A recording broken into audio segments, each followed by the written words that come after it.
ГСП онлайн. Городские новости сейчас. В спорткомплексе «Буревестник» прошли первые в республике соревнования по новому для нашего северного региона виду спорта. Для простого обывателя это стандартное танцевальное состязание. Но на самом деле на ухтинском паркете зарождается целое движение, лишь пару лет назад ставшее в России официальным спортом. Очень хорошо, что Республика Коми не осталась в стороне.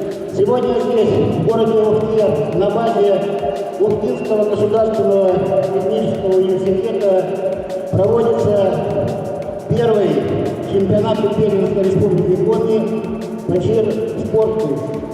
Чир-спорт – синтез нескольких танцевальных направлений, среди которых хип-хоп, джаз и фристайл. В этом случае так называют танец с помпонами. Тут же присутствуют и различные трюки, граничащие едва ли не с акробатикой. Замечу, все это делают совсем еще юные спортсмены. Мне 8 лет. Мне не сложно было это, потому что я давно их знаю. Это я научилась на брейк-дансе еще.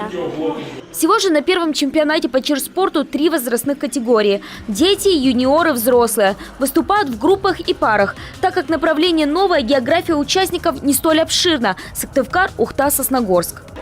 Порядка 15 клубов, около 200 спортсменов. Этот чемпионат отборочный на чемпионат России, который пройдет в Москве 24 февраля. И по результатам этого чемпионата мы сформируем сборную республики, которая уже поедет представлять нашу страну на чемпионате России. Судя по результатам, можно констатировать, ухтинский чир-спорт пока в фаворитах. У Сыктывкара и Сосногорска по 2 победы, у ухтинцев 5 золотых. А стало быть и 5 обеспеченных путевок в сборную. Осталось привести такой же набор с чемпионата России.